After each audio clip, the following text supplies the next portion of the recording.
ثالثا بأعلى أعلى أعلى أصواتكم اللهم صل على محمد. أما الآن لا يخلو محفلنا هذا من طلبة العلوم الدينية، فلنتوقف لحظات مع الشخصية العلمية لكي نتنور من نور كلماته وفيوض علومه مع سماحة الشيخ صابر كمال. فليتفضل نستقبله بالصلاة على محمد وآل محمد. اللهم صل على محمد وآل محمد.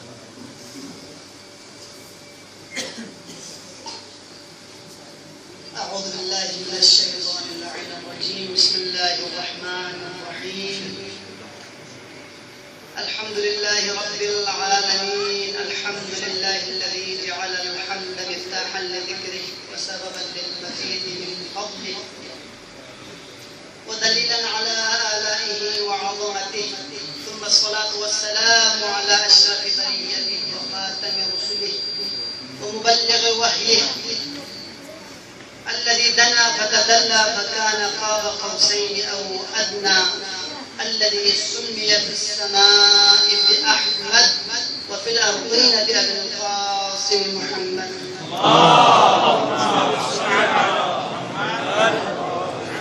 وعلى آله الطيبين الطاهرين سيما بقية الله في الأرضين روحي وأرواح العالمين بمقدمه الفداء الذين أذهب الله عنهم الرجس وطهرهم تطهيرا.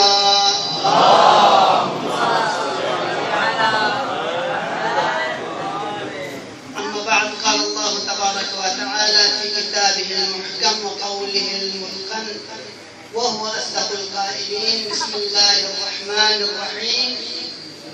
وسلام والحمد لله وسلام على عباده الذين اصطفى. محمد وآل محمد صلوات الله.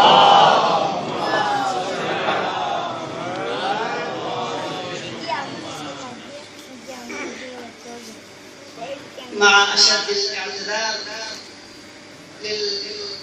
للسادة والفضلاء والمدرسين، كان أحسن أن يرتقي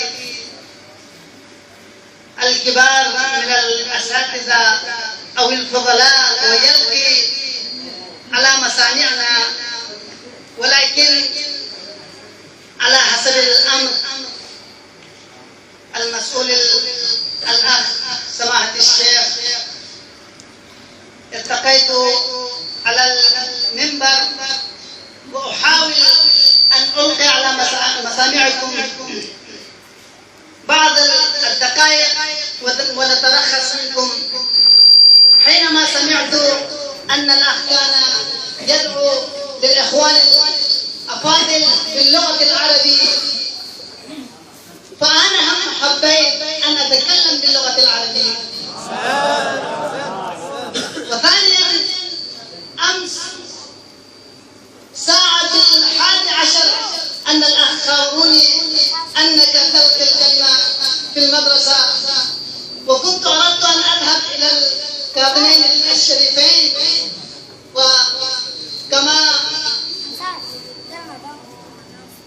أنا ترتبت الأمور ذهبت إلى سامراء، وقبل دقائق أنا وصلت هنا، وفي حاليا في بالي لا يوجد، ولكن إن شاء الله أحاول ببركة وبفضل أهل البيت سلام الله عليهم أن ألقي على مسامعكم بعض الفضائل والكرامات لأهل البيت عليهم السلام. وثانيا، أن الأخ ما عين موضوع خاص أن ألقي على مسامعكم، قالوا في حول شعبان أعياد شعبانية أن تلقي كلمات، فأنا لما تصورت وتفكرت ماذا ينزل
أن الله أطلق على اسمه الكريم أفلح من صلى على محمد وآل محمد.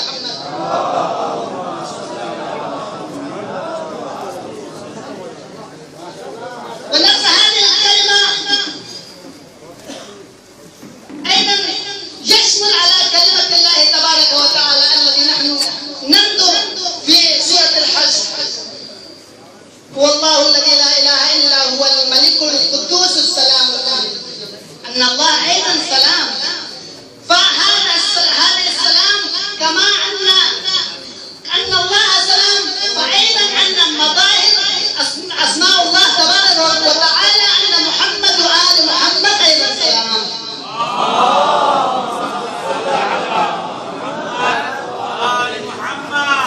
السلام عليكم. فأن الله تعلمنا كيف نسلم على المصطفين المخيرين الأبرار الشهداء الأخيار. حينما نحن أتباع أهل البيت سلام الله عليهم لا نمشي على كيفنا على حسب بالنا، كما أنه يقول حسبنا كتاب الله، بعض الناس يقول حسبنا كتاب الله، وأنه لا يعمل تفسير آيات الله تبارك وتعالى، بل نحن نتبع كما اتبع أمير المؤمنين لرسول الله، يتبع فصيل الأمي لأثر أمه كما يتبع الفصيل لأثر أمه. بناء على هذا لما أوحى الله إلى رسوله الأعظم فأن أمير المؤمنين عليه السلام أيضا سمع وسأل لرسول الله صلى الله عليه وآله وسلم: يا رسول الله ما هذه الغنيمة؟ فأن الرسول يقول: يا علي أنت تسمع ما سمع، أنت تسمع ما أسمع وترى ما أرى، وأنك لست بنبي. صلوا على محمد وآل محمد. بعد ماذا قال رسول الله صلى الله عليه وآله وسلم؟ أن الرسول يقول: يا علي حينما أن الله أوحى إلي فسمع الشيطان هذا النداء السماوي فيبكي بكاء شديدا، وهذه رنة الشيطان.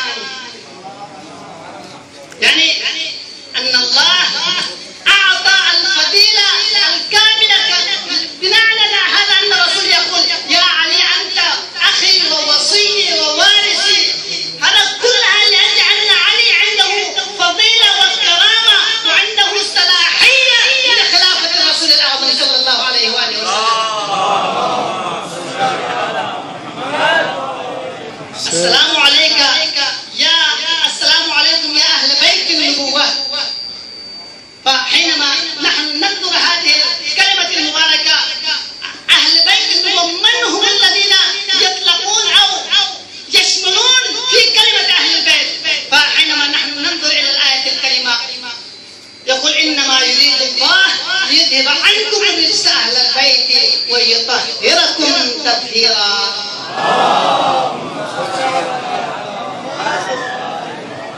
وموضع الرسالة المكان الذي يجتمع الرسل. إذا نحن ننظر الروايات فنرى كل الرسل والأنبياء كانت مراجعتهم عند أمير المؤمنين عليه السلام. بناء على هذا أن علي يقول أن آدم حينما أخرج من الجنة كان يبكي بكاء شديدا حتى ظهر أثر البكاء في وجهه، وماذا يريد أن يتوب الله، ولكن أن الله ما قبل التوبة إلا أنه لما أن الله أعلمه الأسماء الكريمة. وما هو هذه الأسماء؟ ما هي هذه الأسماء الكريمة؟ كانوا إلهي بحق فاطمة، إلهي بحق فاطمة وأنت فاطر السماوات والأرض، إلهي بحق يا حميد بحق محمد، يا أعلى بحق علي، يا فاطمة بحق فاطمة، يا محسن بحق الحسن، يا قديم الإحسان بحق الحسين. لما أن الله عادم هذه الأسماء المباركة لما تكلم وتوجه إلى هذه الأسماء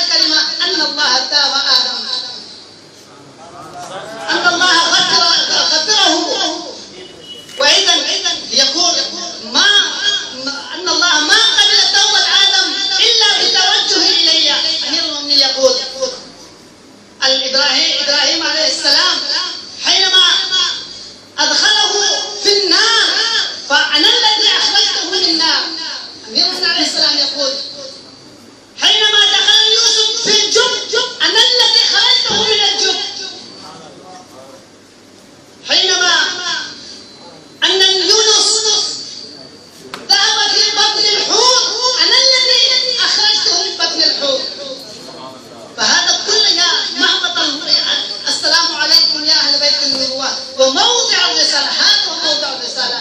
كل الأنبياء والرسل كان مراجعتهم عند علي بن أبي طالب. صلوا على محمد وعلى محمد.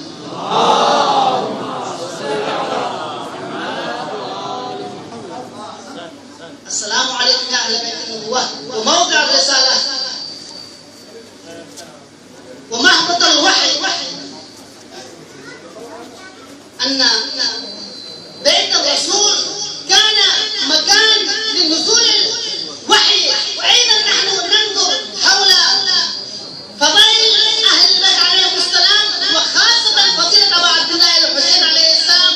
في ليلة الجمعة 70,000 ملك ينزلون إلى السماء إلى زيارة الحسين عليه السلام ويصعدون إلى السماء ويقول نحن زوار الحسين عليه السلام.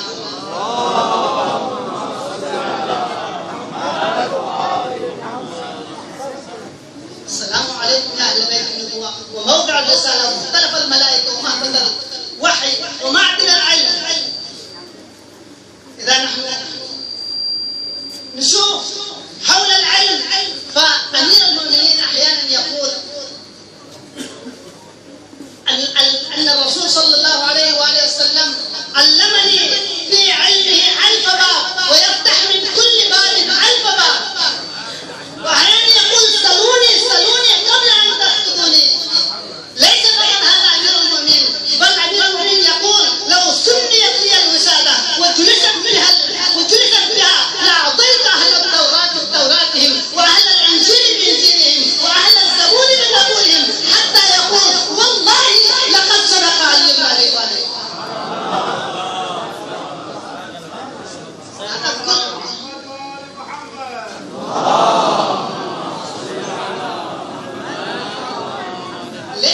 على محمد وآل محمد تدفع البلاء.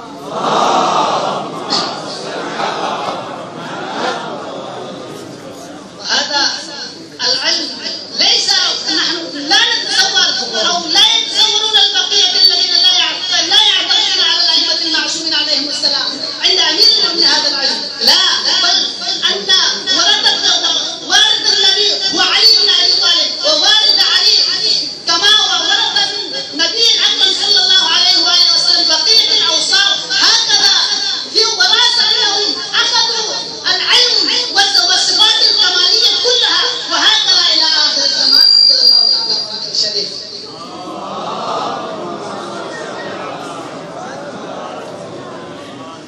حينما نحن نسمع لأئمة المعصومين أنهم يسألون الأسئلة حينما قتل الشيء في مكة المكرمة فماذا كفارته؟ فيقول سواء واحد أنهم يسألون ولكن الأئمة يفتحون عن أسئلة فوق الأسئلة 30 أسئلة سؤال واحد. ويقول هل أنه قتل في الحل أو في الحرام؟ هل أنه كان صبيا أو رجلا؟ هل أنه كان عامدا أو قاصدا أو غير قاصد؟ هل أنه عبيد أو كان حر أو مملوك؟ وهكذا أنهم يسأل سؤال واحد ووارد العلم النبوة يسألون أسئلة في أسئلة. صلوا على محمد وعلى محمد.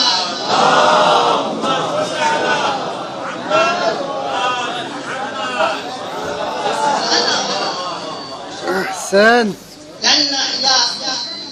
أنهم المصطفون الأبرار الأخيار بكم فتح الله بكم يختم وبكم ينزل الغيث وبكم يمسك السماء على الأرض.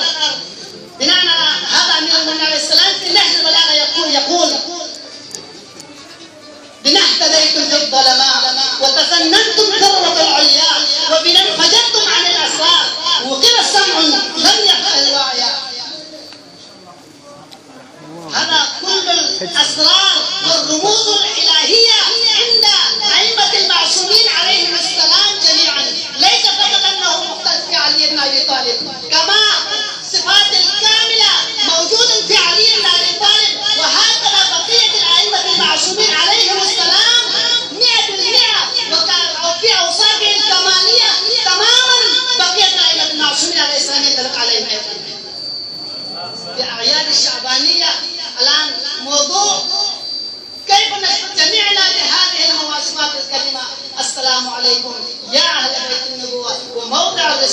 ومختلف الملائكة ومهبط الوحي ومعدن الرحمة وخزان العلم ومنتهى الحلم ووصول الكرم وحلم أئمة المعصومين ليس خفيف. إذا نحن ننظر إلى علي بن أبي طالب أنه يقول في آخر وصيته عليه السلام: يا بني إذا صلوا على محمد وآل محمد.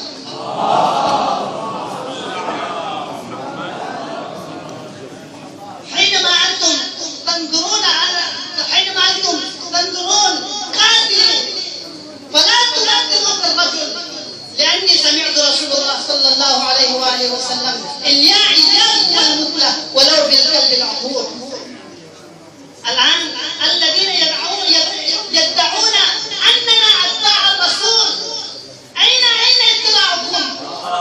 أين اتباعكم؟ يتبدلون الناس ويقتلون الناس ويقتلون الناس.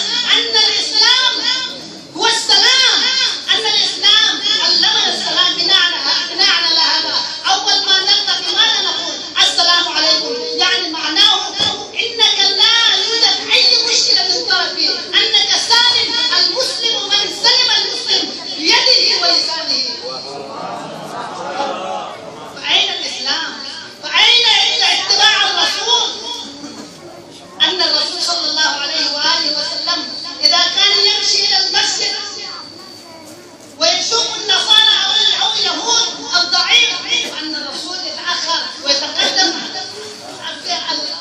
الكبير في عمره احتراما للآخر. وأيضا نحن نشوف هذه نفس الكلمة في وصية كتابة أمير المؤمنين عليه السلام لمالك الأشتر: إما أخ لك في الدين أو نظير لك في الحرب. إذا أنه لا يوجد مثل في دينك، إذا أنه ليس شيعي، إذا أنه ليس جعفري، فعلى الأقل أنه مماثلك في الإسلام أولا.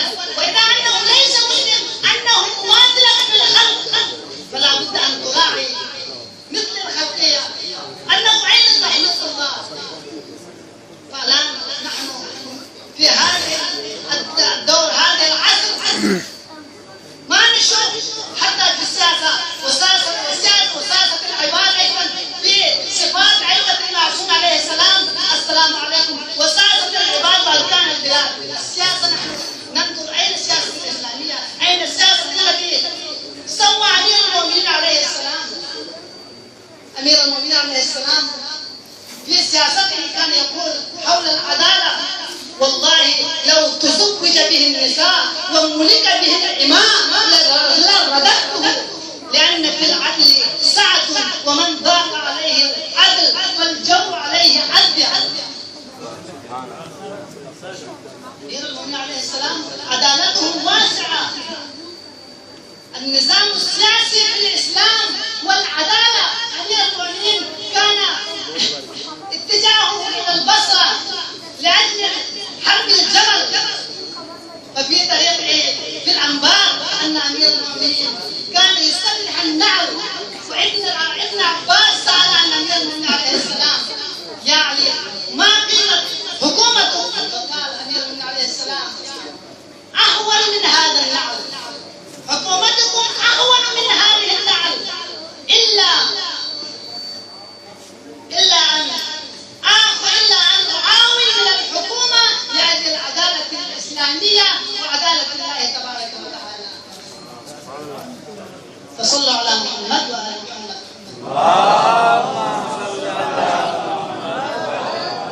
وأخيرا نشكركم جميعا وأزعجتكم. وإذا لابد نحن ندعو للإخوان الذين ساهموا في بناء هذه المدرسة، ولو بالكلام، بالفلوس أو بغير التعاون بالأعمال، فإن شاء الله نسأل الله أن يرزقهم رزقا واسعا حلالا طيبا. وإن شاء الله أيضا كلما يأخذون العلم من هذه المدرسة أنهم أيضا مشمولون في الثواب. ونسأل الله أن يتقبل منا ومنكم هذه الأعمال القليلة. वाखिर दावाना अल्हम्दुलिल्लाहि रब्बिल आलमीन वस्सलामु अलैकुम जमीअन व रहमतुल्लाहि व बरकातुहू। أما الآن مع الشعر ولكن باللغة الأردوية الشيخ فرمان جنتي نستقبله بالصلاة على محمد وآل محمد.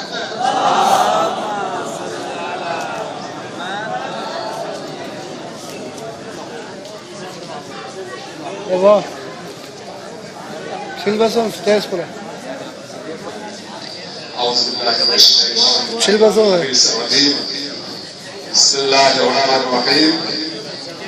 सबसे पहले तमाम बोलकर के एहतराम, इसके बाद गुलाब के एहतराम, इसके बाद आसमानी चांद के एहतराम, इसके बाद हमारे गिराम और खबर हकीम के एहतराम। पंचतन के जिक्र से अपने तमाम रोशन है, पंचतन के जिक्र से अपने तमाम रोशन है, पंचतन के जिक्र से अपने तमाम रोशन कर दिल और शिकार